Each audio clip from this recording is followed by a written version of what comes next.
Hey, and welcome back to this channel. Today with a day in the life working as a business analyst in the most expensive city of the world. In this video, what can you expect today? So first is you will go with me through the whole day, meaning from the morning to the evening. I will take you with me in some meetings, give you some explanations there, show you how it is to be a business analyst here. And furthermore, we also go out a little bit, showing you more of the day here in the most expensive city. And I hope you enjoy and you will get some insights too. And by the way, this video is a bit more fluid, more relaxed. I'm just standing here right in front of the camera, walking around a bit. Usually I'm sitting down, but I hope you don't mind. I hope you enjoy this kind of content. So let's start with the day. So after waking up and going to the bathroom, the first important task for me personally is going to the gym. Working out is probably one of the most important decisions I have ever made in my life and probably one of the best ones. I'm going to the gym in the morning. As you can see, it's super empty, so an important task is done already. If you do the things that are important to you at the end of the day, sometimes you just will drop them. So make sure to make important things first in your day. After the gym, I'm going home, taking a shower, and it's time to dress. Maybe you might think working as a business analyst, you need to wear a suit and stuff like this, but no, in general you don't. Especially in IT, you certainly don't. It's just a personal preference for me to wear a suit. I just like it a lot. So after being dressed and having breakfast, it's just a protein shake, so I didn't show that here. I try to keep it pretty lean in the morning. I start working at 9. So the first thing is always checking my mails, what's going on, what's happening. Also checking the news if there's something new about the company, about the market, just to stay up to date here. Answering some Skype messages, whatsoever. As I try to keep this video pretty short, I'm cutting out a lot. So after checking all my mails and doing some calls here and there, it's time for a break. So I will shop some groceries with you and then preparing my lunch and heading to the city of Zurich itself, more in the center, and showing you also some places there and the prices of the groceries. So let's go. Right here you can see a very important place in Zurich city. It's Paradeplatz. It's a place where the two biggest Swiss banks have their headquarters. So you can see UBS here and also on the right side Credit Suisse, and it's pretty famous in Zurich. So let's head over to a grocery store. A Swiss franc and a US dollar are kind of at par, so you could translate it 1-to-1, so $2 approximately for an avocado. Here you can see some cereals. You probably know them. These Trezor Kellogg's $6.70, or these cereals up here $5, and maybe a Coke 2 liters about $2.20.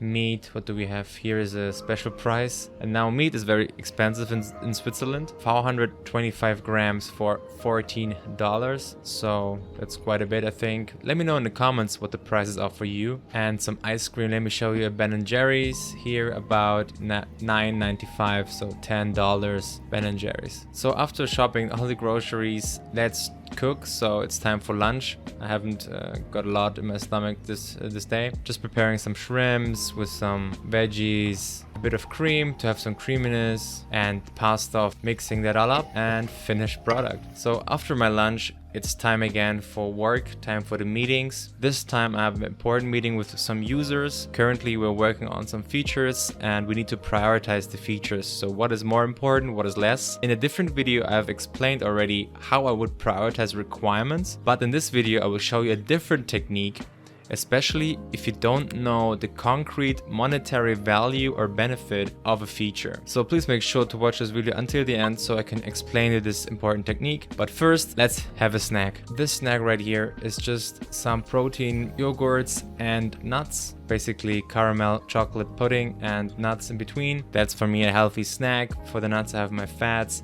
and my protein. As I'm working out, I need to consume a bit more protein than the average person, and this just helps me to stay concentrated throughout the day until my dinner. So we just had the prioritization meeting.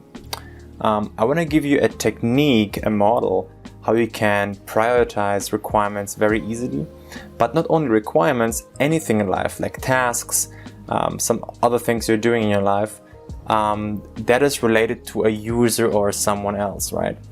So it is called the KANO Technique, K-A-N-O. This technique is named by its founder or publisher. And what this model is just doing is it helps you very easily to prioritize things, for example, requirements. I'm just drawing here a graph. You can see now a coordinate system. On the x-axis, you can see the degree of fulfillment of implementation, how it is implemented. And on the y-axis, you can see the satisfaction of the user or whoever you are regarding to do this to, right? And here in red, you can see the basic expectation line. So for example, imagine you're using an app and the user has, of course, basic expectations for this app, right? For example, a working authentication login functionality, meaning if it is fully implemented, the user is just normally satisfied. But if it's not fully implemented or working, the user is very, very sad about it, right? So basic expectations are these kind of things. You really need them. Why do I say this? So whenever you have a requirement that falls into this category of basic expectations, you want to make sure to include this, right? To prioritize it higher. So what else do we have besides basic expectations? We also have delighters. So when I say delighter, it's basically the complete opposite. Here in green, you can see that, for example, when it's not fully implemented, the user is still okay with it. It would just be a bonus. But if it's implemented, the user is really, really excited, right? So you have also these kind of features which are not expected, but if they are in, the user feels excited and very happy about this. So you also want to make sure to have some excitement, exciting stuff for the user to just keeping more bounded to the application. And then you have something in between those two, the linear curve, or basically just a straight line. So it does not fall in either of those categories. So now with this KANO model, we can very easily prioritize requirements just based on the fact how important it is to the user. Usually I like to do requirement prioritization based on financial analysis, meaning if a feature gives us so much benefit or cost reduction, then we should prioritize it. So very monetary and based on profit, but it's not always possible to calculate the benefit for a certain feature, of course not, right? So this is exactly when the KANO technique comes into play. So let's say we have a couple of requirements. Some are basic expectations, some are just for the excitement, and some are in between. And we want to find the balance. So covering most of those basic expectations in the first increment, for example, a couple of linear and also some excitement stuff to cover maybe the bad stuff, you know what I mean? That's how you should go over it, right? So you can prioritize requirements, but everything else you can also prioritize with this technique. I hope you got what I mean with this. Let me know in the comments below. I will now prepare my dinner and end my day casually. Thank you all for watching. See you the next time. Take care. Bye bye.